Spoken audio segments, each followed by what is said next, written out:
ఒకటి, ఈ దేశ చరిత్రలో కానీ విని ఎరగని విధంగా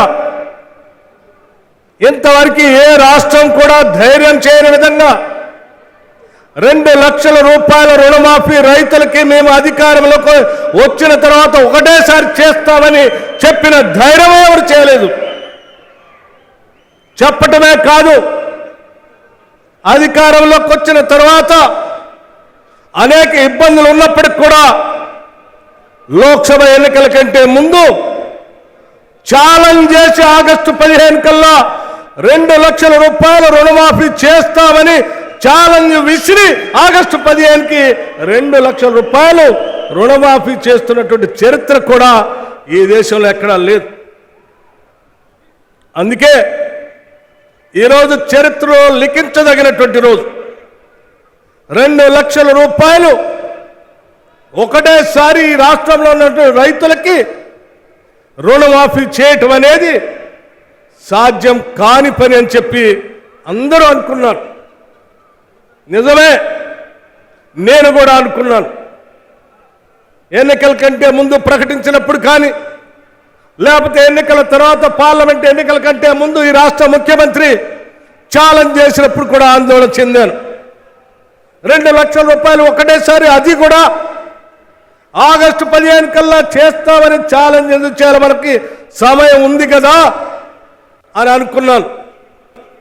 కానీ ఇచ్చిన మాట ప్రకారం మనం చేయాల్సిందే అని ఛాలెంజ్ విసిరొచ్చినటువంటి ఈ రాష్ట్ర ముఖ్యమంత్రి రేవంత్ రెడ్డి గారు ప్రభుత్వం యొక్క సంకల్పాన్ని నిజం చేసే విధంగా ఈరోజు మీ బిడ్డగా, ఈ ప్రాంతవాసిగా, ఈ వైరాలోనే రాజకీయ ఓనవాలు దిద్దినటువంటి వ్యక్తిగా, రాష్ట్ర ఉప ముఖ్యమంత్రిగా, ఆర్థిక శాఖగా నాకు ఈ అవకాశం రావటం, 2 లక్షల రూపాయలు రుణమాఫీ చేసే కార్యక్రమానికి బాధ్యత తీసుకోవటం నా అదృష్టంగా నేను భావిస్తా ఉన్నాను. నిజంగా కాంగ్రెస్ పార్టీకి, రాష్ట్ర ముఖ్యమంత్రికి, కేంద్ర నాయకత్వానికి, రాష్ట్ర మంత్రిమండలందరికీ కూడా నేను కృతజ్ఞతలు తెలియజేస్తా ఉన్నాను ఈ అవకాశం నాకు కల్పించినందుకు. మిత్రులారా,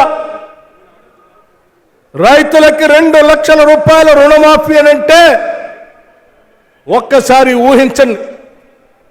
గత 10 సంవత్సరాలు కూడా 2014 నుంచి 18 వరకు 1 లక్ష రూపాయల రుణమాఫీ చేస్తా అని చెప్పినటువంటి ఆనాటి ముఖ్యమంత్రి చంద్రశేఖరరావు గారు ఆ 1 లక్ష రూపాయలు కూడా చేయలేక 4 దఫాలుగా రుణమాఫీ చేస్తే ఆ రుణమాఫీ చేసిన 4 దఫాల డబ్బులు వడ్డీకే సరిపోయింది, అసలు అలాగే మిగిలిపోయింది.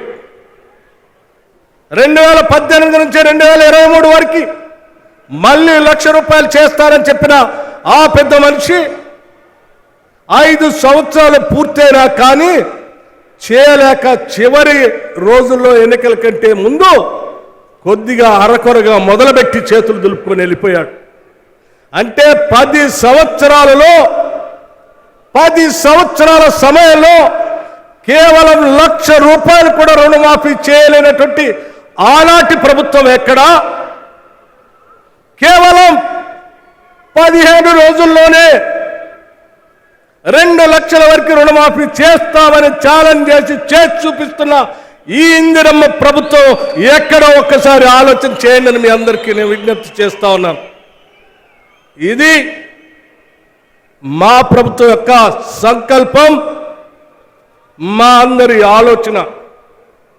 ఈ రాష్ట్రంలో ఉన్నటువంటి రైతాంగ సోదరులందరూ కూడా బాగుండాలని, ఇచ్చిన మాట ప్రకారం వాళ్ళకు వెసులుబాటు కలిగించాలని, కేవలం రుణమాఫీ ఒక్కటే కాదు,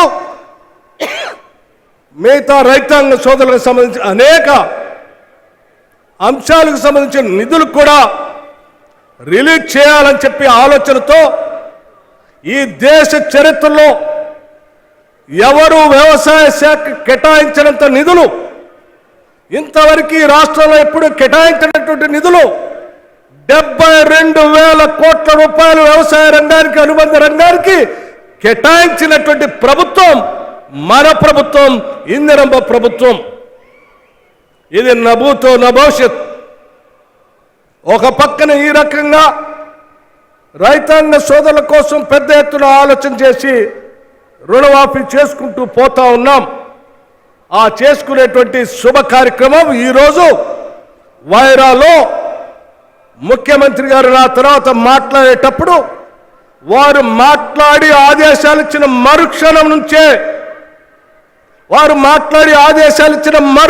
నుంచే 2 లక్షల రూపాయల వరకు రుణమాఫీ జరిగేటువంటి డబ్బులు ఆ అకౌంట్లోకి వెంటనే మారిపోతాయని కూడా ఈ సందర్భంగా మీ అందరికీ మనవి చేస్తా ఉన్నాను.